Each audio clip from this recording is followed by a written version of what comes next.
Well, in the first session, we began our DNA series and we looked at what it meant for you and I when Jesus said, "Go and make disciples."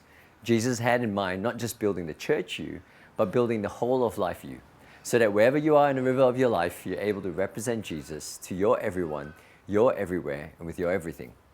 And in order to do this, we looked at how our groups needs to shift from becoming just a prayer, Bible study, or care group into a disciple-making ministry that builds this whole of life you.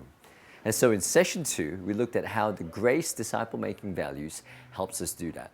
We looked at the first 3 of these values: groups and gatherings, reproducibility, and actively hearing and obeying the living word. Well, today, in this session, we're going to look at the last 2 disciple-making values: connecting and everyday moments. Now, the 4th value is connecting. And we see this value at work in the life of Jesus. Jesus lived out his life connecting with 3 kinds of relationships: a relationship with God, those near to God, his disciples, and those far from God.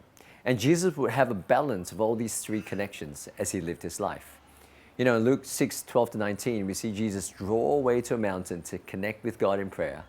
And then the next day, he connected with his disciples. And then together with his disciples, he connected with those far from God.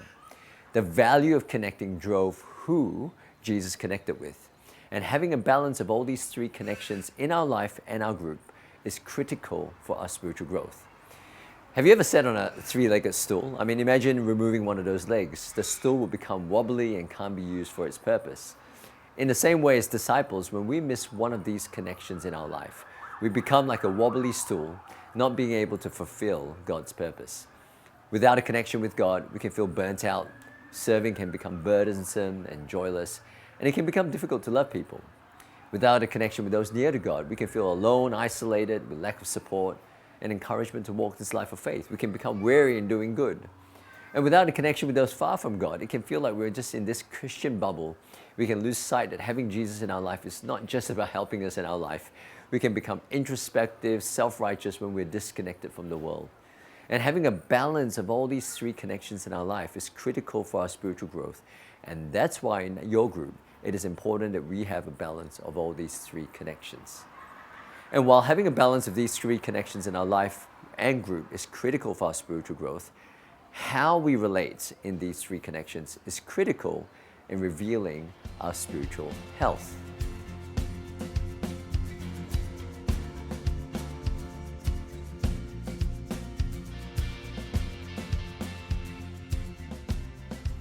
You know, Jesus spoke about this in John 13:34-35.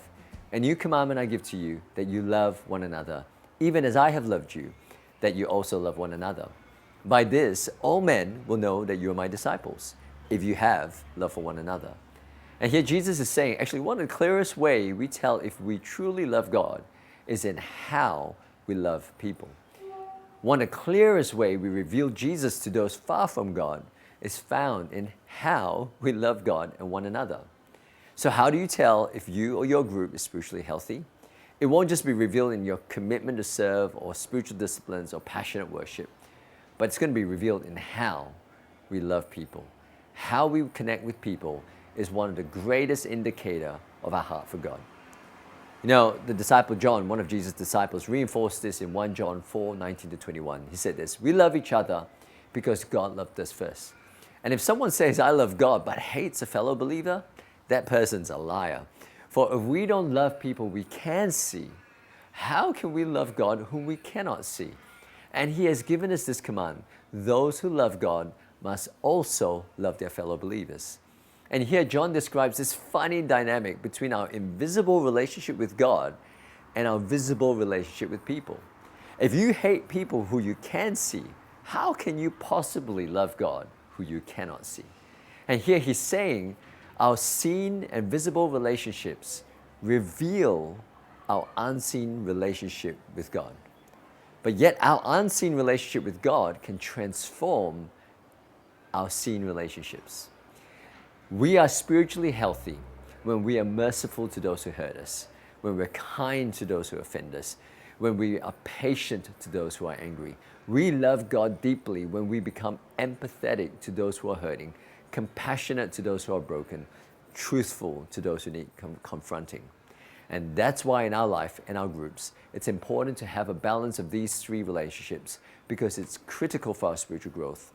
And that's why it's important to see how we relate to one another because it reveals our spiritual health and love.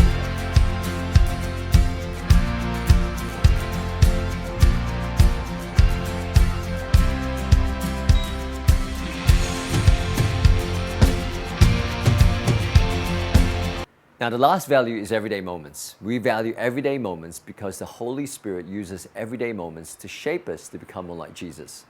You know, I remember I was listening to a sermon by a pastor about discipleship, and he said that discipleship is a straight line.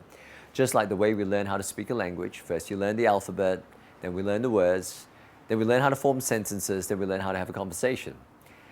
It's in the same way like our discipleship. Initially, when I heard that, I was like, yeah, that's true. But over the years, I've come to realize, that may be true for how you develop knowledge and skills, but not how you develop character. If you want to build knowledge, you take them to a class. But if you want to build Christ-like character, you take them into life. Because character is shaped in the classroom of life. Everyday life is the classroom. Everyday moments is the curriculum that the Holy Spirit uses to shape Christ-like character. You know, I was looking through my Facebook feed a few years ago, and I came across a commencement speech by Supreme Court Chief Justice John Roberts. He delivered this address at his son's 9th grade graduation. And it wasn't a typical commencement speech, and it became known as the I wish you bad luck speech. Usually most commencement speeches would say, I wish you good luck and extend your good wishes to you. But he took a totally different approach, and he said, I will not. Instead, he wished them bad luck.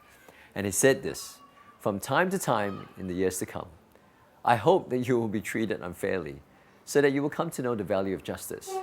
I hope that you will suffer betrayal because that will teach you the importance of loyalty.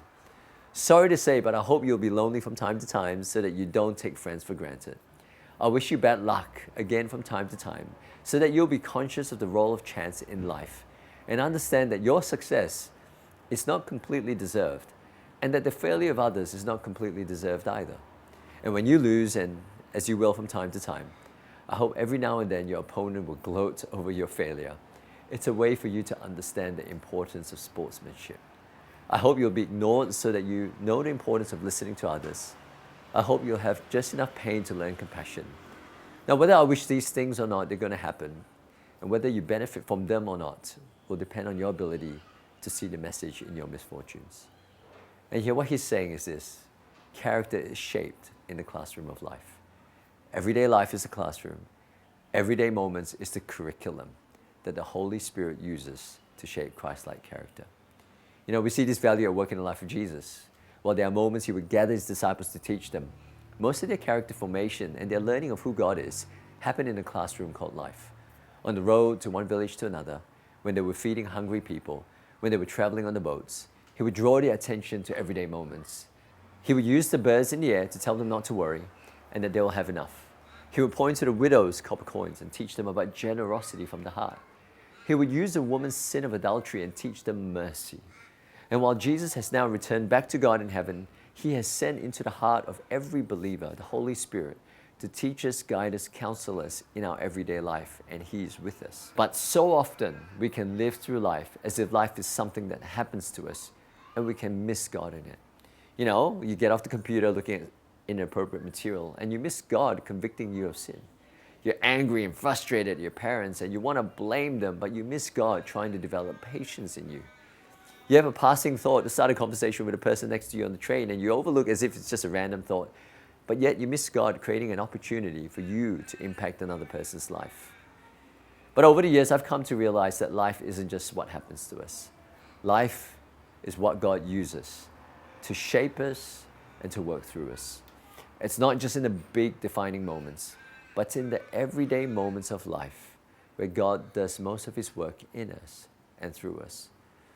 Our life is a race of everyday moments that the Holy Spirit wants to use to shape us to become more like Jesus. And our life is also a race of everyday choices where we get to choose Jesus over ourselves.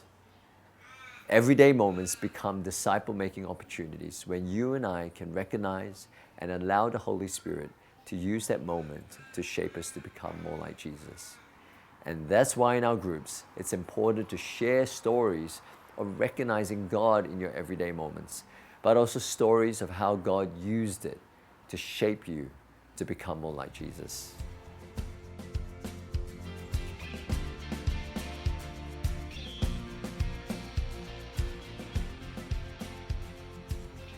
Now, we've discussed those 5 disciple-making values.